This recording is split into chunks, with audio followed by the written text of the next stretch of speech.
Hello everyone, आप सभी का एक बार फिर से स्वागत है HICS के प्लेटफॉर्म पे। So this is the third of or you can say fourth class for your CSAT. प्यारे बच्चों, आप सभी का Haryana institute of civil services पे एक बार फिर से स्वागत है। मैं अश्विन सिंह राजपूत आपका स्वागत करता हूँ। हम हैं सी सेट की रीजनिंग की फोर्थ क्लास में। लास्ट लेक्चर में आप लोगों ने स्टार्टअप करा था लॉजिकल रीजनिंग। लॉजिकल रीजनिंग आप लोग पढ़ रहे थे और लॉजिकल रीजनिंग के अंदर आपने स्टेटमेंट देने के बाद कंक्लूजन जो उस पर निकालते हैं, मैंने पिछले साल का जब पेपर एनालाइज करा तो हमने देखा गया कि उसके अंदर अप्रॉक्सीमेटली 10 से 8 क्वेश्चन जो थे वो लॉजिकल थिंकिंग, लॉजिकल डायरेव, डिसीजन मेकिंग और लॉजिकल रीजनिंग के ऊपर ही थे। तो सिनेरियो ये है यहाँ पर कि आप लोगों ने लास्ट टाइम जैसे लॉजिकल रीजनिंग स्टार्टअप करी थी तो आपने स्टेटमेंट एंड कंक्लूजन पढ़ा था।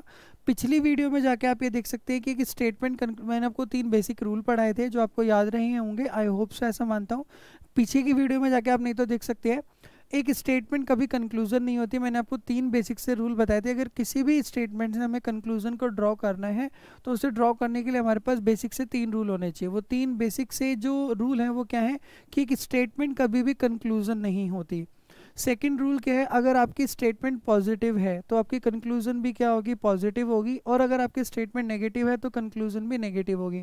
थर्ड और आखिरी रूल क्या है, अगर आपने जो भी स्टेटमेंट दी है उसके अंदर जितने भी क्राइटेरिया पर या जितने भी स्पेसिफिक एरिया के अंडर बात हो रही होती है, यानी जितने भी पर्टिकुलर चीज़ को डोमेन में रखा गया होता है उतने पर ही कंक्लूजन निकालते हैं। आप एक्सटेंसिबल यानी ज़्यादा नहीं बोल सकते हैं।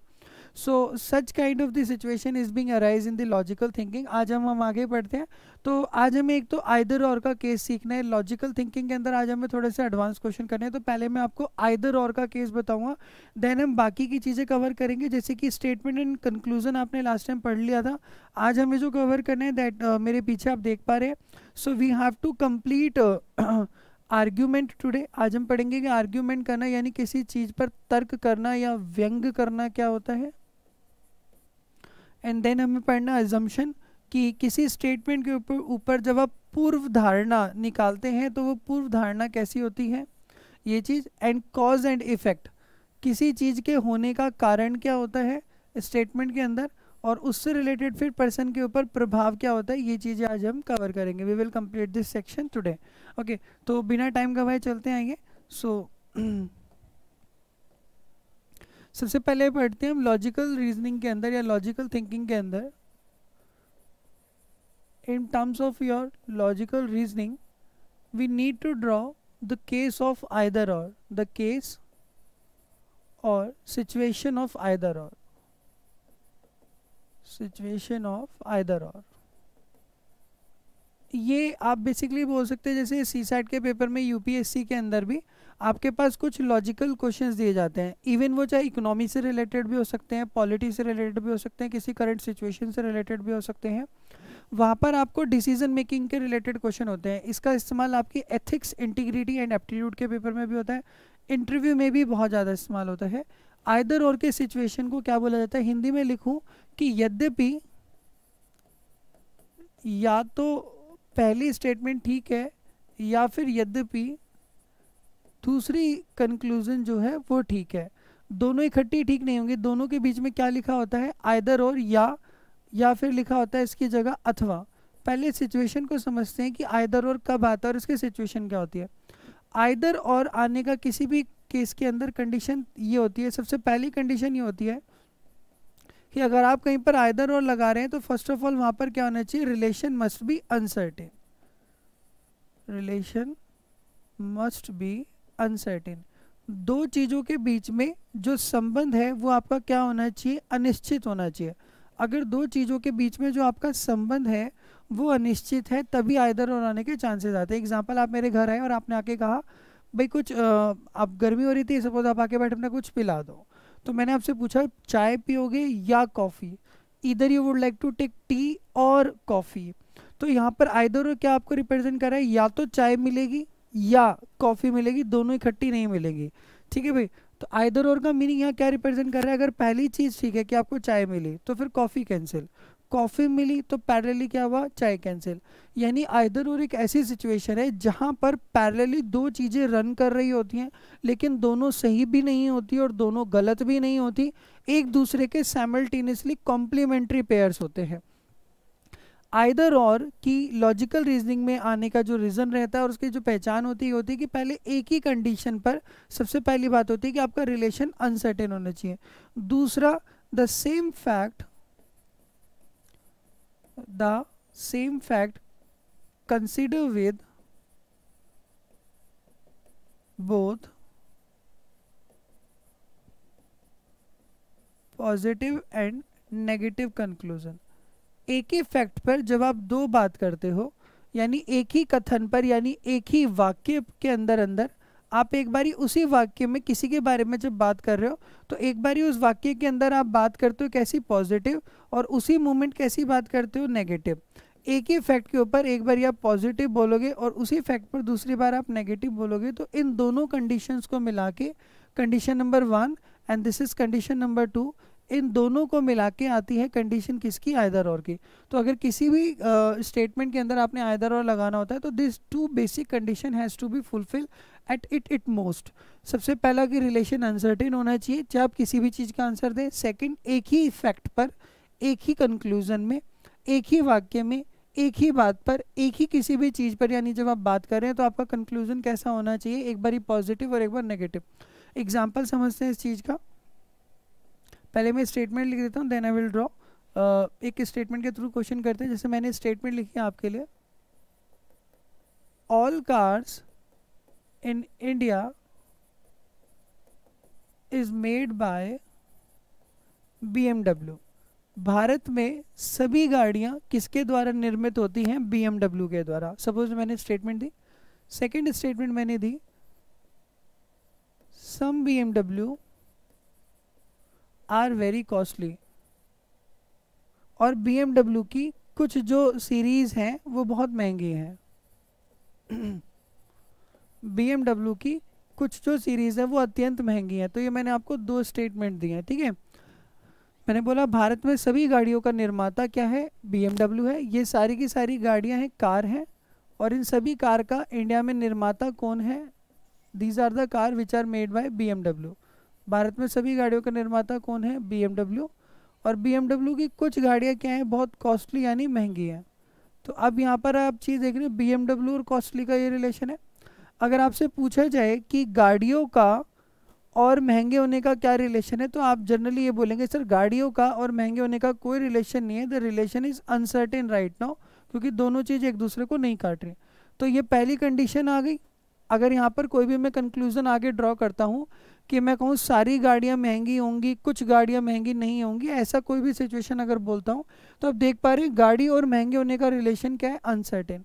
अगर मैं ये कंक्लूजन आगे बोलता हूँ सारी गाड़ियाँ महंगी होंगी, तो उसी अनसर्टेन रिलेशन पर एक बारी मैं पॉजिटिव बोल रहा हूँ कि सारी गाड़ियाँ महंगी होंगी, और उसी में दूसरा मैं कंक्लूजन बोल दूँ नहीं कुछ गाड़ियाँ महंगी नहीं होंगी, उसी पर्टिकुलर सिचुएशन पे मैंने उन्हीं दोनों फैक्टों के ऊपर कि गाड़ियाँ और महंगी जो कि अनसर्टेन है, पहले बोला सारी गाड़ियाँ महंगी होंगी, फिर बोला कुछ गाड़ियाँ महंगी नहीं होंगी। एक ही बार में एक ही फैक्ट पर पॉजिटिव और नेगेटिव रिलेशन बोला जा रहा है। इस काइंड ऑफ सिचुएशन को बोला जाता है आइदर और की जनरेशन। तो इसमें अब एग्जाम्पल हम देखेंगे तो जनरली बच्चों को क्या करते हैं ना, इसको रटवाया जाता है। तो मैं यहाँ रटने पे बिलीव नहीं करता, पहले हम किसी भी फैक्ट को समझते हैं बहुत अच्छे तरीके से, आइदर और के चांसेस क्या हैं। इतना समझने के बाद भी कुछ सिचुएशंस ऐसी हैं जहाँ पर एग्जामिनर आपको अपनी चीज़ों में फंसा सकता है, ठीक है। तो जनरली बच्चों को ये रटवाते हैं कि ये कुछ कॉम्प्लीमेंट्री पेयर्स हैं हमारे पास। जब कभी भी ये कॉम्प्लीमेंट्री पेयर कहीं पर आते हैं तो वहाँ पर आइदर और की सिचुएशन आती है। ये कॉम्प्लीमेंट्री पेयर क्या है आपके पास, जब कहीं आइदर और आना होता है तो बच्चे को ये रटवाते हैं आइदर और अगर कहीं पर आएगा तो वहाँ पर आपको ये कॉम्प्लीमेंट्री पेयर्स नजर आएंगे। What are these complementary pair की अगर एक चीज़ पॉजिटिव को रिप्रेजेंट कर रहा है तो दूसरी चीज़ नेगेटिव को रिप्रेजेंट करेगी। यानी एग्जांपल अगर आप किसी को बोल रहे हो भाई तुम बहुत सुंदर हो, 100% पॉजिटिव हो, तो उसमें थोड़ी सी कमियां भी होंगी, 50% नेगेटिव भी होगा। और अगर किसी को बोल रहे हो भाई तू 100% बिल्कुल क्या है, नेगेटिव है, गंदा बच्चा है बिल्कुल भी, तेरे अंदर बहुत कमी है, तो उसके अंदर थोड़ी सी पॉजिटिव आदतें भी होंगी, पॉजिटिव 50% जरूर होगा। यानी कॉम्प्लीमेंट्री पेयर होता है, एक चीज़ बहुत बड़ी है तो दूसरी चीज़ बिल्कुल छोटी है। शायद पिछली वीडियो से देख के आपको याद आ रहा होगा कि मैंने आपको 150 से क्वेश्चन बताए थे। इस 150 मेथड का इस्तेमाल रीजनिंग पढ़ाने के लिए अधिकांश टीचर करते हैं। इस मेथड की बेनिफिट ये है कि सिर्फ कुछ क्वेश्चन तक तो ये ठीक है, उसके बाद अगर आपको मैं कुछ एडवांस चीज़ें कराऊंगा तो वहाँ रिस्ट्रिक्टेड होगा। इसलिए हम किसी भी फैक्ट को मैं 5 तरीके से पढ़ा सकता हूँ। तो हम बेसिक अंडरस्टैंडिंग के लिए 150 मेथड का यूज़ करें। लेटर ऑन आपने सभी के सभी क्वेश्चंस कैसे करने, वेन डायग्राम और एनालिटिकल तरीके से समझते हुए करने। जहाँ समझदारी डेवलप हो जाती है वहाँ मिस्टेक्स कम होती हैं। तो ये कॉम्प्लीमेंट्री पेयर के हैं, तो ये बच्चों को रटवाते हैं कि जहां आपको कंक्लूजन में ये वर्ड लिखे मिल जाए ना, वहां पे आंख बंद करो और लगा देना कि आइदर और आएगा। लेकिन ये अभी मैं गलत प्रूफ कर दूंगा, ऐसा नहीं है जब तक रिलेशन अनसर्टेन नहीं होगा, क्योंकि आइदर और होने के चांसेस ही तभी होते हैं जब रिलेशन अनसर्टेन होता है। तो अगर ये रिलेशन अनसर्टेन ही नहीं है तो आप कभी भी आइदर और नहीं लगा सकते। ये कॉम्प्लीमेंट्री पेयर के, ये समझ लीजिए सबसे पहला फैक्ट ये बोला जाता है अगर कहीं पर ऑल वर्ड लिखा हुआ है तो इसका कॉम्प्लीमेंट्री पेयर होगा सम नॉट। यानी अगर सारा पॉजिटिव है, सारे अच्छे लोग बाग हैं, तो कुछ नेगेटिव होंगे सम नॉट। दूसरा कॉम्प्लीमेंट्री पेयर बच्चों को रटवाते हैं, अगर कहीं पर आप बोल रहे हो नो, नो का मतलब नो, बिल्कुल ना, नेगेटिव, तो इसका कॉम्प्लीमेंट्री पेयर होता है सम, यानी कुछ पॉजिटिव। और ये तीसरा पेयर तो कॉम्प्लीमेंट्री जो है यूनिवर्सल है, अगर कुछ पॉजिटिव है यानी सम पॉजिटिव तो उसका अपोजिट होगा सम नॉट, यानी कुछ नेगेटिव होगा। तो बच्चे को ये जनरली ना रटवाया जाता है कि ये वर्ड्स, ये फैक्ट जहाँ पर है वहाँ आप आइदर और लगा देना। ये वर्ड्स तो ठीक है, लेकिन इनके साथ आइदर और लगाने के लिए आपको ये फैक्ट भी समझना होगा मेरे साथ कि आइदर और लगाना तो है, लेकिन किस मोमेंट में लगाना है, आइदर और के चांसेस क्या हो रहे हैं, उसके बाद ही आप लगाए, ठीक है। क्योंकि जब तक रिलेशन अनसर्टेन नहीं होगा आइदर और नहीं लगेगा। तो इसके लिए आपने ये फैक्ट अभी समझा मुझसे। पहली बात, रिलेशन अनसर्टेन होना चाहिए। दूसरा, एक ही फैक्ट पर पॉजिटिव और नेगेटिव। इसका सिचुएशन देखते हैं, ठीक है, अभी आपको समझ में आ जाएगी इससे चीज़।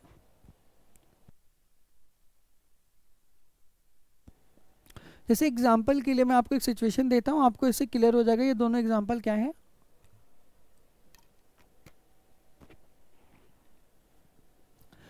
सपोज आपने मुझे अपने घर पे एज ए पीजी के तौर पर पेन गेस्ट के लिए बुला लिया। अब जैसे कि मैं आपकी फैमिली के लिए अननोन हूँ, तो मैं किसी को जानता भी नहीं हूँ, ना तो आपके माता पिता से मुखातिब हुआ हूँ और ना ही मैं आपसे बहुत अच्छे से मुखातिब हुआ हूँ। सपोज आप मेरे स्टूडेंट हैं और जनरली हमारी मुलाकात जो है वो सिर्फ कभी कभार ही हुई है। तो आपने देखा सर इतनी दूर पढ़ाने आता, आप एक काम करो पीजी के तौर पर हमारे घर में रह लो, ठीक है। मैंने बोला ठीक है जनरली जी रह लेते, कोई इशू नहीं है। तो अब मैं ऊपर रह लिया। अब क्योंकि भाई हरियाणा में अगर बालक जब पढ़ रहे होते हैं तो बहुत प्यार से होते हैं, तो माँ बाप जरूर ये ध्यान रखते हैं कि टीचर की निगरानी में रह के अगर बच्चा पढ़ रहा है तो मतलब जरूर कुछ ना कुछ बनेगा, मतलब बेहतरीन रिजल्ट्स लेके आएगा। और हरियाणा में तो वैसे ही भाई जमाई टीचर और क्या कहते हैं इंद्र देवता आर इक्वलेंट, इनको बहुत इज्जत दी जाती है। तो सपोज मैं आपके घर में एज ए टीचर रह रहा हूँ, तो जनरली क्या हुआ सुबह माता जी आई। अब माता जी आपके बारे में एक्सप्लेन करेंगे, क्योंकि मम्मी तो मम्मी होती है, बड़ी प्यारी होती है, आती है उन्होंने आपकी तारीफ करनी शुरू करी, भाई बहुत प्यारा बच्चा है, ये करता है, ये करता है, ऐसे करती है, वैसे करती है, सब कुछ इतना अच्छा अच्छा पॉजिटिव पॉजिटिव बता दिया उन्होंने जनरली कि मुझे देख के ये लगा कि ये तो बिल्कुल भगवान का अवतार है, इसकी फ़ोटो ले लो और पर्स में रख लो, पता नहीं ना जाने कब इसका इस्तेमाल हो जाए। तो माता जी की स्टेटमेंट सुनिए, आपके बारे में कैसा बोला, फुल पॉजिटिव। और अभी मैं आपको जानता नहीं हूँ, मेरा रिलेशन कैसा है आपसे, अनसर्टेन है, तो मुझे जो जो जैसे जैसे सिचुएशन मिल रही है उसी हिसाब से मैं जज कर रहा हूँ। शाम को आ गए पापा, पापा है इस पापा, आते के साथ ही उन्होंने आपके बारे में बखान करना शुरू करा, बिल्कुल भी पढ़ता नहीं है, पढ़ती नहीं है, कानों में लीड लगा लेगी, गाने सुनते रहते हैं, ये करते हैं वो करते हैं। उन्होंने फुल आपकी जो है खामियां गिना दी, आपको लेके मैं हो गया फुल नेगेटिव। अगले दिन दोनों चले गए नहाने के लिए गंगा जी, आपके आगे रिश्ते वाले सामने बिठा लिया, भाई किसी बड़े बुजुर्ग को बिठाओ सामने, मेरे को बिठा दे सपोज ले जाके कि घर पे बड़े बिठा दो। अब मेरे से पूछते हैं भाई सामने वाली पार्टी कैसी है, बताइए रिश्ता करें कि ना करें। अब मैं क्या बोलूँ आपके बारे में, क्योंकि मैंने हाथ खड़े कर दिए, क्योंकि अभी तक मेरा रिलेशन था आपसे अनसर्टेन, बिल्कुल मैं आपके बारे में जानता नहीं था। उसी एक सिचुएशन पे मम्मी ने बोल दिया पॉजिटिव, पापा ने बोल दिया नेगेटिव, दोनों को लेके मेरी स्थिति कैसी हो गई, क्वेश्चन मार्क। मैं आपके बारे में कैसा हो गया, क्योंकि जनरली आपके बारे में कुछ नहीं पता, अनसर्टेन। अब पॉजिटिव भी हो सकता है, नेगेटिव भी हो सकता है। तो उसी फैक्ट पे अगर मैं कंक्लूजन निकालने की कोशिश करूंगा तो आई गेस आपको रिलेशन समझ में आया। तो डन। अब मैं इससे नीचे इसके लिए कुछ कंक्लूजन्स लिख रहा हूँ, देखिए समझ में आ जाएगा आपको। मैंने इसके लिए कंक्लूजन लिखी, सबसे पहली जैसे एग्जाम्पल मैंने लिखा ऑल कार आर कॉस्टली। सारी गाड़ियां महंगी होती हैं, फिर मैंने बोला at least some car are not costly, कम से कम कुछ गाड़ियां तो महंगी नहीं है। ठीक है भाई, तो इसका एग्जांपल देखें। क्या इस स्टेटमेंट के बाद जब ये नीचे कंक्लूजन दिया गया है इसमें क्या आना चाहिए, तो आप सबसे पहले देखेंगे आपकी स्टेटमेंट तो क्या लिखी हुई है, सारी गाड़ियां का निर्माता कौन है, BMW, और BMW की कुछ गाड़ियां क्या है, महंगी। गाड़ियों के बीच में और महंगे होने के बीच में कैसा रिलेशन है, अनसर्टेन है, कुछ भी नहीं पता। सबसे पहला कंक्लूजन, यानी अब जब कभी भी गाड़ी और कॉस्टली की बात होगी तो आप हाथ उठा दोगे, सिंगल क्रॉस मार दोगे, क्योंकि रिलेशन अनसर्टेन है। तो सबसे पहले लिखा हुआ है ऑल कार आर कॉस्टली, की सारी गाड़ियां महंगी है, तो आपने क्या मार दिया, सिंगल क्रॉस। सर अनसर्टेन है, हम तो जानते ही नहीं, इनके बारे में कुछ नहीं कह सकते। दूसरा लिखा हुआ है at least some car are not costly, कम से कम कुछ गाड़ियां तो महंगी नहीं है। सर कैसे बोल दे, अनसर्टेन। तो आपने इन दोनों कंक्लूजन्स को गलत बोल दिया, क्यों, क्योंकि आप अनसर्टेन थे। यहीं जहां पर आप अनसर्टेन होते हैं जन्म होता है किस चीज का, आइदर और का। तो यहाँ पर आप देख रहे हैं एक बारी कार और कॉस्टली के बारे में कैसी स्टेटमेंट दी जा रही है, पॉजिटिव, उसी कार और कॉस्टली के बारे में कैसी स्टेटमेंट दी जा रही है, नेगेटिव, और वो भी तब जब दोनों का रिलेशन कैसा है, अनसर्टेन। तो ये दोनों बन गए कॉम्प्लीमेंट्री पेयर, इसके अंदर क्या आएगा, आइदर और। तो इसका आंसर मिलेगा, जो सिचुएशन होगी, either first is correct, either first is correct और आइदर सेकंड इज करेक्ट, या तो पहली बार ठीक है या तो दूसरी ठीक है।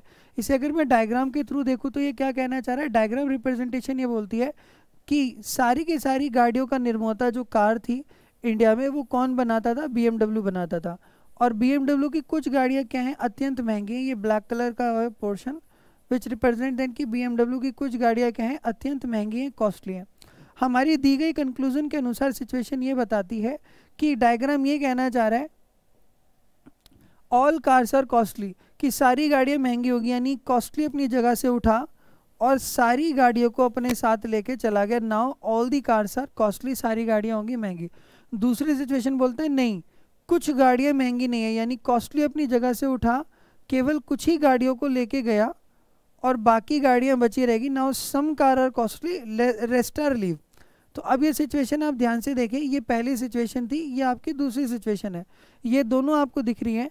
तो आप वेन डायग्राम में भी रिप्रेजेंट करके देख पा रहे होंगे, अगर सारी गाड़ियां महंगी हो गई तो कुछ बच कैसे गई, और अगर कुछ ही गाड़ियां महंगी हुई हैं कुछ बच गई तो सारी महंगी हो नहीं सकती। यानी अगर पहली कंक्लूजन ठीक हो रही है तो दूसरी गलत हो रही है, दूसरी ठीक हो रही है तो पहली गलत हो रही है। That's why it is a pair of complementation. इसी वजह से यहाँ पर क्या लगेगा, आइदर और लगेगा। इसी में सेकंड एक और सेकंड स्टेटमेंट देखें, यही मैंने स्टेटमेंट लिखी हुई है, पीछे डायग्राम था, ठीक है, स्टेटमेंट वही लिखी हुई है, स्टेटमेंट पूरा नहीं लिख रहा, कि सारी की सारी जो कार हैं भारत में उनका निर्माता कौन है, BMW, और BMW की कुछ गाड़ियां क्या हैं, अत्यंत महंगी हैं, कॉस्टली हैं। अब इसके लिए मैंने कंक्लूजन लिखी, यहाँ पर ध्यान दीजिए, मैंने कंक्लूजन लिखी, नो कार इज कॉस्टली, कोई गाड़ी महंगी नहीं है। और दूसरी कंक्लूजन लिखी, at least some car are costly, और कम से कम कुछ गाड़ियां तो जो हैं वो महंगी हैं। एक ही सिचुएशन पर आप जब किसी चीज़ के बारे में नहीं जानते हो तो जजमेंट नहीं देनी चाहिए। पहले किसी भी समस्या के बारे में कहने से पहले व्यक्ति को समझना जरूरी होता है। यहाँ पर लिखा हुआ है नो कार इज कॉस्टली, कोई गाड़ी महंगी नहीं है और कम से कम कुछ गाड़ियाँ तो महंगी हैं, दोनों कॉम्प्लीमेंट्री पेयर है। ठीक है, उसी गाड़ी के बारे में अब आपसे पूछा गया बताइए कौन सी ठीक है, तो आप जनरल इसमें क्या करेंगे, सर पहला भी गलत और दूसरा भी गलत कर दो। क्यों, ड्यू टू अनसर्टिनिटी। सर गाड़ियों के बीच में और महंगे होने के बीच में हमें तो कोई रिलेशन ही नहीं दिख रहा, दोनों का रिलेशन कैसा है, अनसर्टेन है। तो अब आपने अनसर्टेन तो बोल दिया, क्यों, गलत तो बोला, लेकिन किस वजह से गलत बोला, ड्यू टू अनसर्टिनिटी। तो जब आपसे यहाँ पर रीजन पूछा गया तो आप देख पा रहे हैं कार और महंगे बारे में कैसा रिलेशन हो रहा है, नेगेटिव। उसी कार और महंगे बारे में कैसा रिलेशन हो रहा है, positive. So that's why they are complementary pair and the situation will be of either or. Diagram में जब आप इसको देखेंगे, डायग्राम क्या कहना चाह रहा है, सारी गाड़ियां महंगी थी और BMW की कुछ गाड़ियां बहुत महंगी हैं। भारत में सभी कार का जो निर्माता है वो BMW है। अगर मैं कंक्लूजन देखूँ ये क्या बोल रहा है, और BMW की कुछ गाड़ियां क्या हो गई, महंगी हो गई, ये महंगी है, डन। अब हम अपनी सिचुएशन को देखते हैं जो हमें दी गई। पहली सिचुएशन कहती है नो कार इज कॉस्टली, कि कोई गाड़ी महंगी नहीं है, यानी इनको मना कर दिया, ये आपस में मिल नहीं सकते, दे आर सेपरेटेड, अब इनका मिलाप नहीं होगा, दोनों बिल्कुल दूर है। फिर लिखा हुआ है at least some car are costly, नहीं नहीं, कि कुछ गाड़ियाँ महंगी हैं, यानी कॉस्टली अपनी जगह से उठा और कुछ गाड़ियों को अपने साथ लेके चला गया और ये कुछ गाड़ियाँ हो गई महंगी। अब इस सिचुएशन पे जरा आप ध्यान दें, आप नोटिस कर पा रहे होंगे ये पहली सिचुएशन और ये दूसरी सिचुएशन। अगर कोई भी गाड़ी महंगी है नहीं, यानी तुम दोनों अगर सेपरेटेड हो तो मिल कैसे रहे हो, और अगर मिल रहे हो फिर तुम दोनों सेपरेटेड कैसे हो। तो अगर पहली सिचुएशन ठीक तो दूसरी गलत, दूसरी ठीक तो पहली गलत। That's why this diagram is making an complementation pair of either or. तो यहाँ पर आप नोटिस कर रहे हैं भले शब्द आ रहे हैं, नो और सम शब्द आ रहे हैं जो मैंने आपको पीछे सिखाए थे, लेकिन साथ के साथ रिलेशन का अनसर्टेन होना भी जरूरी है। दी गए कथन के अंदर या सिचुएशन के अंदर अनिश्चितता, अनसर्टेनिटी का भी उतना ही योगदान है। तीसरा कॉम्प्लीमेंट्री पेयर भी समझा देता हूँ। जैसे मैंने सिचुएशन लिखी वही हमारा डायग्राम था कि भारत में सभी कार का जो निर्माता है वो BMW है, और BMW की कुछ गाड़ियाँ क्या होती हैं, अत्यंत महंगी होती हैं, कॉस्टली। इसी पर मैंने आपको कंक्लूजन लिख के दिया। सबसे पहला conclusion, some car are too costly, BMW की कुछ गाड़ियाँ अत्यंत महंगी हैं। दूसरा कंक्लूजन दिया, एटलीस्ट सम कार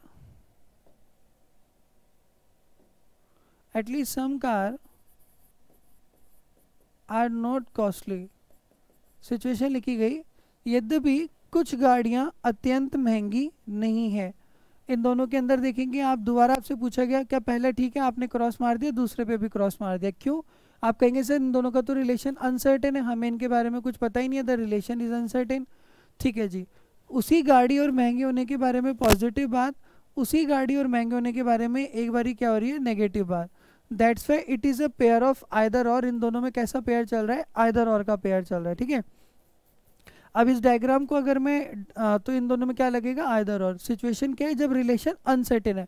पहली कंडीशन यहाँ ठीक हुई कि रिलेशन हो गया अनसर्टेन, और दूसरी कंडीशन यहाँ ठीक हुई कि एक ही चीज़ के बारे में पॉजिटिव और नेगेटिव बात हो रही है। लास्ट डायग्राम देख ले, स्टेटमेंट ये थी कि भारत में सभी कार जो हैं उनका निर्माता कौन है, BMW है, और BMW की कुछ गाड़ियाँ कैसी हैं, अत्यंत महंगी हैं, कॉस्टली हैं। ठीक है जी, अकॉर्डिंग टू आवर सिचुएशन ये दिया गया है, सम कार आर टू कॉस्टली, कि कुछ गाड़ियाँ क्या है, अत्यंत महंगी हैं। अगर कुछ गाड़ियाँ अत्यंत महंगी यानी कॉस्टली अपनी जगह से उठा और कुछ गाड़ियों को अपने साथ लेके चला गया, तो ये गाड़ियाँ हो गई जी अब महंगी। और उसी सिचुएशन में बोला जा रहा है at least some car are costly, कि नहीं नहीं कुछ गाड़ियाँ महंगी नहीं है, यानी इनको मना करा जा रहा है कि ये अब आपस में मिल नहीं सकते, इन दोनों को अलग रखना है। तो वही सिचुएशन आपके सामने अराइज होगी। अगर पहली कंक्लूजन ठीक कि कुछ गाड़ियाँ महंगी हैं, तो दूसरी गलत, यानी अगर तुम मिल रहे हो तो तुम सेपरेटेड कैसे हो, और अगर तुम सेपरेटेड हो नहीं मिल रहे हो, फिर अगर मिल नहीं रहे हो तो फिर जो पहली कंक्लूजन कि तुम थोड़ा थोड़ा मिल रहे हो, तो पहली सिचुएशन ठीक, अगर मिल रहे हो तो अलग कैसे, अलग हो तो मिल कैसे रहे हो। That's why this three situation will represent you what, कि that is the condition of either or. तो ये अपने कॉम्प्लीमेंट्री पेयर सारे पढ़े आपने, सबसे पहले ये पढ़ा, फिर आपने ये वर्ड्स देखे, देन यहाँ पर आपने को मैंने बताया सबसे पहला बेसिक स्टेटमेंट, ये दूसरा, ये तीसरा। ये पहला जहाँ पर आपने ऑल और सम का एग्जाम्पल देखा, ये दूसरा जहाँ पर आपने नो और सम नोट का एग्जाम्पल देखा, ये तीसरा जहाँ पर आपने सम और सम नोट का एग्जाम्पल देखा with the complementation pair with the flow diagram. अब इसी सिचुएशन को आप कहीं पे भी मान लीजिए, आपने आइदर और तो समझ लिया, इसी सिचुएशन को आप चाहे लॉजिकल थिंकिंग में, डिसीजन मेकिंग में, एनालिटिकल रीजनिंग में, आपकी एसे राइटिंग में, किसी भी क्वेश्चन का आंसर देने में, या किसी भी पर्टिकुलर इवन इंग्लिश के पैराग्राफ के अंदर भी आइदर और की सिचुएशन क्या होती है, एक दूसरे का कॉम्प्लीमेंट्री पेयर है। कुछ क्वेश्चंस के साथ इसका एक हल्का सा एग्जांपल, कुछ क्वेश्चंस के साथ इसकी प्रैक्टिस कर लेते हैं थोड़ा सा। मैं अब आपको क्वेश्चन दे रहा हूँ, आपने वहाँ पर डिसाइड करना है। तो आपको क्वेश्चन में कैसे पता लगेगा कि आइदर और आएगा या नहीं आएगा, तो सबसे पहले तो आप कंक्लूजन के अंदर देखिए। कंक्लूजन पढ़ते वक्त ही आपको थोड़ा सा हिंट मिलना शुरू हो जाएगा जब आप प्रैक्टिस करोगे, कि अभी एक सिचुएशन पे आपने पॉजिटिव पढ़ा था और उसी एक सिचुएशन पे नेगेटिव भी पढ़ रहे हो, तो आपका दिमाग आपको हिंट देगा कि नहीं कुछ ना कुछ गड़बड़ है, आइदर और आने के चांसेस हैं, क्योंकि अभी एक ही चीज़ पर पॉजिटिव बात पढ़ी थी, उसी एक चीज़ पर नेगेटिव बात आ गई। दूसरा, आप अगर कंक्लूजन से डिसाइड नहीं कर पा रहे तो आप ऑप्शन देखिए। अगर ऑप्शन में आइदर और है तो लिखा होगा आइदर 2 और 3, आइदर 1 और 2, तो आप ऑप्शन से क्वेश्चन को वेरीफाई करवा लीजिए। कि अगर आइदर और दे रखा है तो लगेगा, चांस चेक कर लेते हैं, और अगर आइदर और ऑप्शन में ही नहीं दे रखा तो फिर लगेगा ही नहीं। ठीक है, क्वेश्चन देख करते हैं सबसे पहले, जैसे मैंने एग्जांपल आपको दिया, स्टेटमेंट दे रहा हूँ, all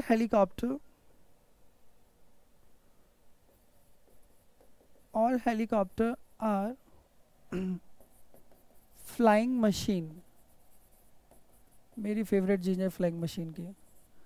all helicopter are flying machine. Second मैंने दिया, इसका डायग्राम भी ड्रॉ कर देते हैं कि सारे के सारे जो हेलीकॉप्टर्स हैं, दीज आर हेलीकॉप्टर्स, ये किस कैटेगरी में आते हैं, दे आर फ्लाइंग मशीन।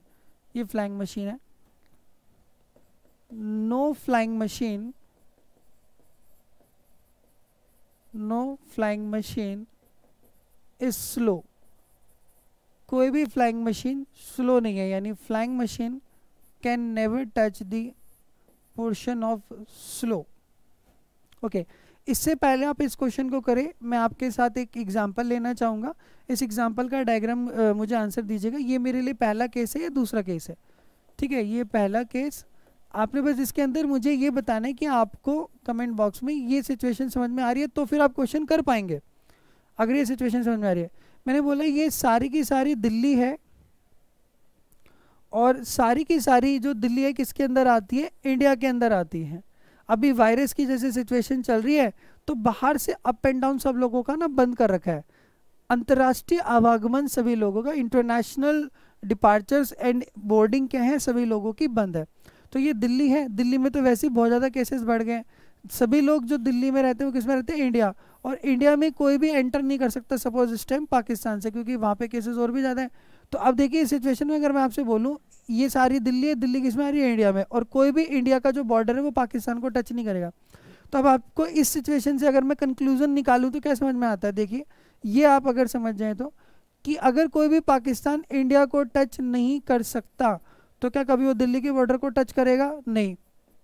तो इससे क्या सिचुएशन समझ में आती है कि दिल्ली का और पाकिस्तान का रिलेशन भी कैसा होगा, नेगेटिव। इंडिया का और पाकिस्तान का रिलेशन भी कैसा होगा, नेगेटिव, क्योंकि जब बाहर का डायग्राम अंदर को टच नहीं कर सकता, बाहर को टच नहीं कर सकता तो अंदर भी नहीं जा सकता।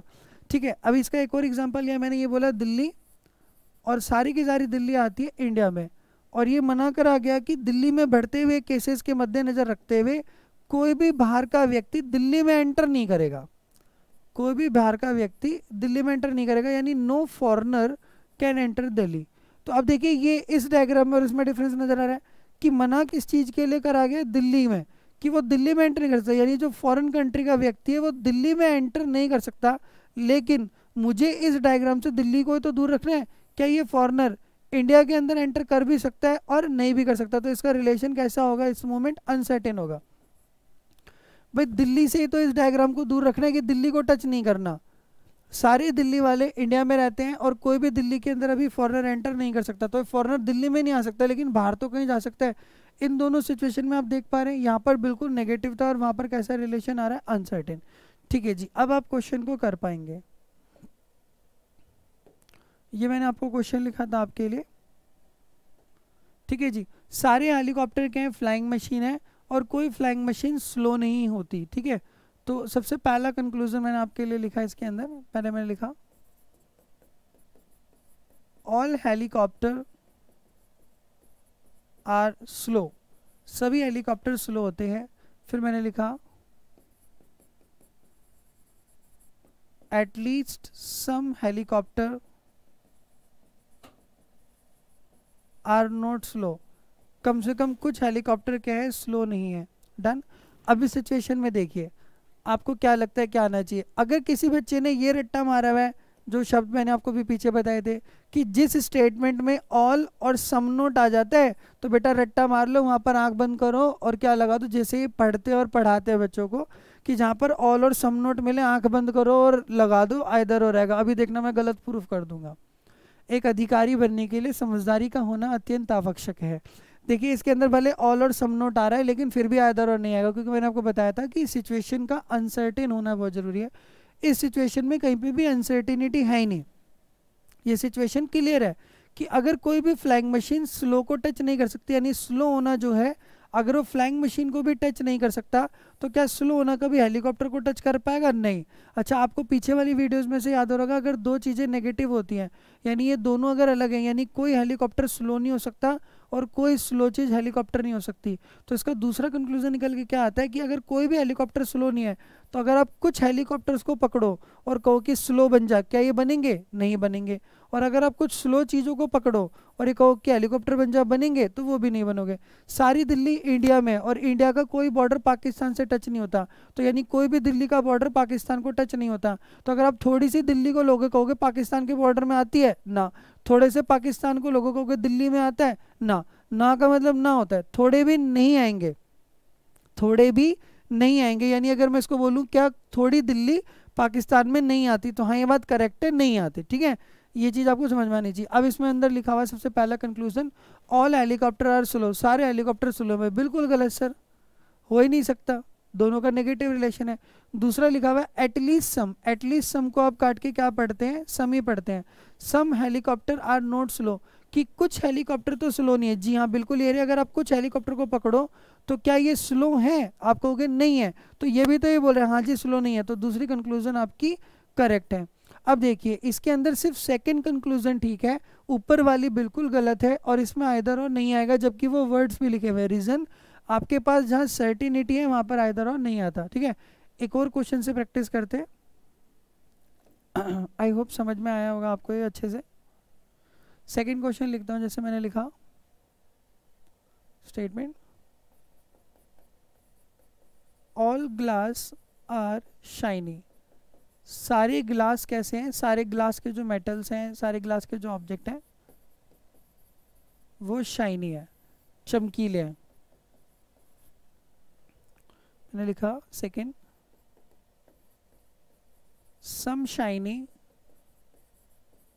आर डायमंड, कुछ चमकने वाली चीजें हीरा होती हैं, कुछ होती है भाई, सारी नहीं होती। सम शाइनी ऑब्जेक्ट्स आर डायमंड, कुछ जो शाइनी ऑब्जेक्ट्स हैं वो क्या है? आपके डायमंड है। ओके, नाउ थर्ड स्टेटमेंट लिखी, सम diamond are,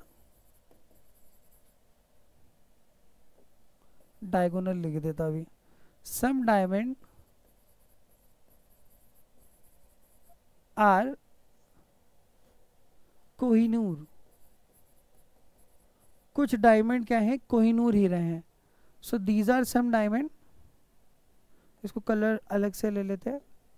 so these are some diamond which are Kohinoor, तो इसको नीले रंग से ले लिया। ये कुछ डायमंड है जो किसके अंदर आ रहे हैं? कोहिनूर के अंदर आ रहे हैं। अब आप इसके अंदर सबसे पहले एनालाइज करें कि आपको सिचुएशन क्या समझ में आ रही है, किसका रिलेशन सर्टेन है और किसका रिलेशन अनसर्टेन है। इससे पहले मैं कंक्लूजन दूँ तो आपको डायग्राम के अंदर व्यवस्थित तौर पर समझ में आ रहा है, सारे गिलास क्या है? शाइनी है। कुछ शाइनी चीज़ें डायमंड होती हैं और कुछ डायमंड कोहिनूर के हैं। तो ग्लास का और डायमंड का रिलेशन कैसे क्या काट रहा है? अनसर्टेन। तो कोहिनूर तो वैसे ही दूर है। नीले रंग का डायग्राम, क्या नीले रंग का डायग्राम ग्लास को टच कर रहा है? अनसर्टेन। क्या नीले रंग का डायग्राम कोहिनूर शाइनी को टच कर रहा है? अनसर्टेन। यानी इनके बारे में अगर कोई भी कंक्लूजन ली जाएगी तो आप कुछ कह नहीं सकते, ना तो अच्छा ना बुरा। अनसर्टेन का मतलब गलत नहीं होता, अनसर्टेन का मीनिंग है कि आप कुछ कह नहीं सकते, ना तो पॉजिटिव कह सकते हो और ना ही आप कुछ नेगेटिव कह सकते हो। ठीक है, तो सबसे पहली कंक्लूजन मैंने आपके लिए लिखी, आप इसमें से एक बार ड्रॉ करेंगे। सबसे पहली कंक्लूजन लिखी मैंने,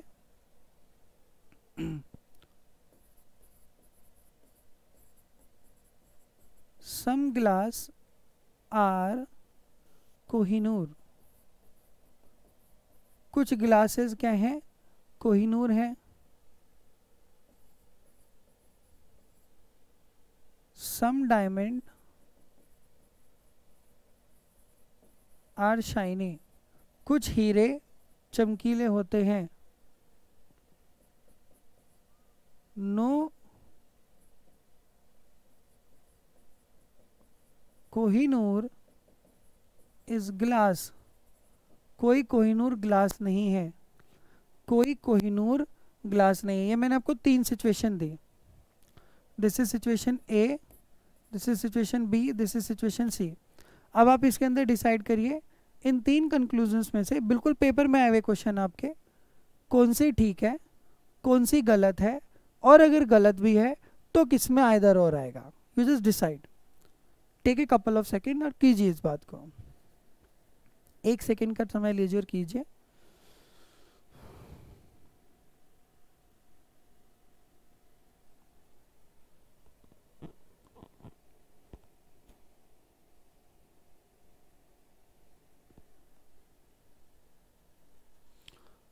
ओके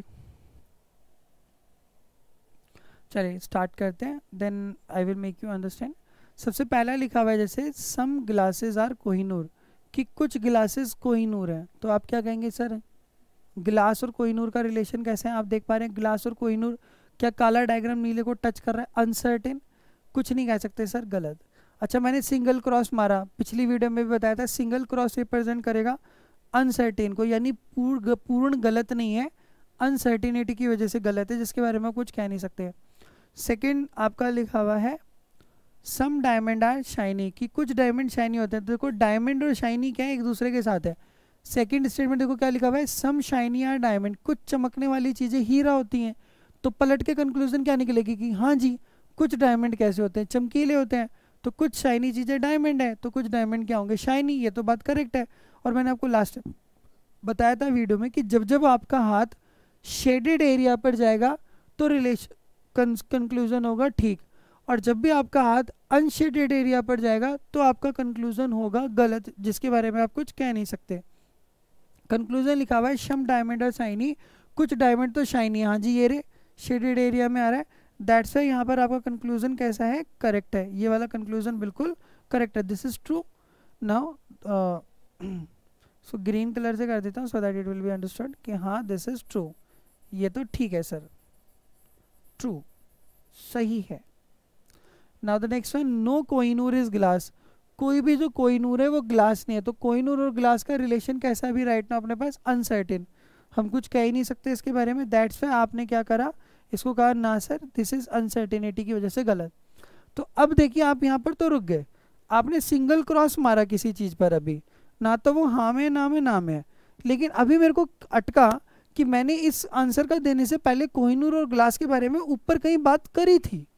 हाँ जी ये करी थी, पहले मैंने कहा कि कुछ गिलास कोहिनूर हैं, यानी कुछ गिलास जाके कोहिनूर के अंदर मिल गए, दोनों मिल गए। फिर मैंने कहा नो कोहिनूर ग्लास, की ना ना कोई कोहिनूर और ग्लास मिल नहीं सकते, अलग कर दो।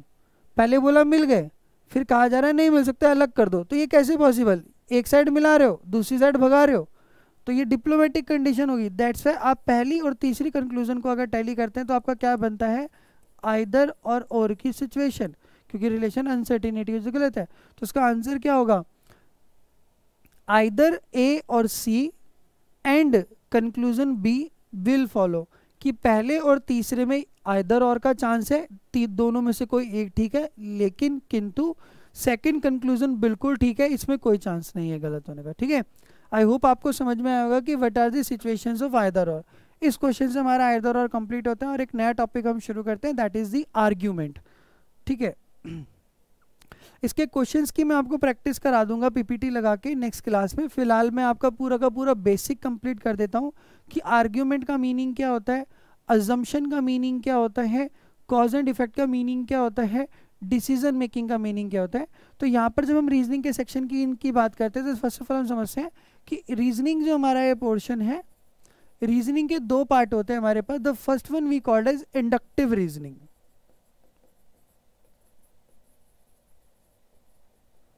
and second one we called as deductive reasoning. So what is the meaning of these two segment? देखिए क्योंकि आप सी सेट के लिए पढ़ रहे हैं और आप का जो लेवल होता है इस लेवल का कैट के पेपर के इक्विवेलेंट हो जाता है काफ़ी बार। पिछले साल का जो मैंने क्वेश्चंस देखे थे वो जनरली क्या थे, कैट के लेवल के दे रखे थे लॉजिकल रीजनिंग में। इसी वजह से मैं आपको ये चीज़ें थोड़ा सा और बता रहा हूँ। इंडक्टिव और डिडक्टिव रीजनिंग होती है, तो लॉजिकल थिंकिंग जो होती है वो दो पार्ट की होती है। रीजनिंग के सेगमेंट में मैं बात यहाँ पर कहना चाह रहा हूँ किस कंटेक्स्ट में, लॉजिकल कंटेक्स्ट में। तो लॉजिकल जो कंटेक्स्ट होता है किसी चीज़ का, इंडक्टिव भी होती है और डिडक्टिव भी होती है। इंडक्टिव का मतलब होता है किसी चीज़ से इंड्यूस करना, पैदा करना, निकालना, बाहर करना। तो इसमें कैसी रीजनिंग आती है कि आपको कोई स्टेटमेंट दी गई, आपने कोई कथन कहा, उस स्टेटमेंट को तो आपने दे दिया, लेकिन उसको देने से पहले आपके सोच क्या रही होगी, आपके माइंड में स्टेटस कैसा चल रहा होगा, आपके दिमाग में आपकी अजम्पशन कैसे चल रही होगी, जिस मद्देनज़र चलते हुए आपने इस स्टेटमेंट को जवाब दे दिया या आपने कह दिया। इस तरीके की रीजनिंग को कहा जाता है इंडक्टिव रीजनिंग, यानी काम करने से पहले अगर कोई चीज़ सोची जाती है तो such a kind of reasoning is inductive. और डिडक्टिव रीजनिंग क्या होती है कि आपने कोई स्टेटमेंट दे दी और उसके बाद आपने सोचा उस पर क्या निकाला, कंक्लूजन निकाला। अच्छा जी मैंने कह तो दिया ऐसा, लेकिन क्यों कह दिया,